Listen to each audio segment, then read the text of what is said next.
Hi everyone, ఈరోజు మనం వార్తలు చూసుకున్నట్టయితే మరో 10 ఏళ్ళు నేనే పాలమూరు బిడ్డగా సీఎంగా ఉండడం ఖాయం. ప్రతిపక్ష నేత కేసీఆర్ అసెంబ్లీకి రావాలి. మా మంచి పనులు చెబుతుంటే కుమిలి కుమిలి ఏడవాలి. ఆయనను అసెంబ్లీకి పిలుస్తున్నది అందుకే.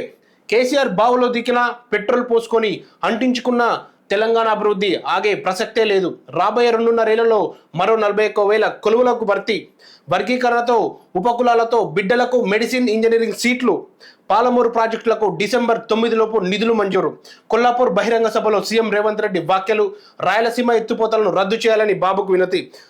విజ్ఞప్తులు చేస్తాం, వినకుంటే పోరాటమని హెచ్చరిక. నిన్న నాగర్ కర్నూలు జిల్లా కొల్లాపూర్లో జరిగిన మహిళలకు చెక్కులు పంపిణీ చేసే కార్యక్రమంలో రేవంత్ రెడ్డి కీలక వ్యాఖ్యలు చేశారు. మరో 10 ఏళ్ళు నేనే సీఎంగా ఉంటా అని మరో వ్యాఖ్య చేశారు. దీనిపై మేము చేసే అభివృద్ధిని చూసి ప్రజలు మరో 10 ఏళ్ళుగా మమ్మల్ని గెలిపిస్తారు, నేనే సీఎంగా ఉంటా.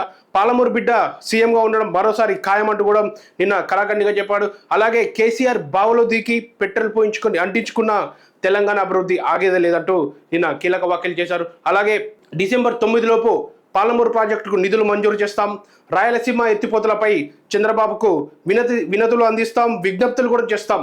తెలంగాణ అంటేనే పోరాటం, వినకపోతే పోరాటంతో చంద్రబాబుతో సాధించుకుంటాం. Thank you. మరో మంచి న్యూస్తో మీ ముందుకు వస్తాం.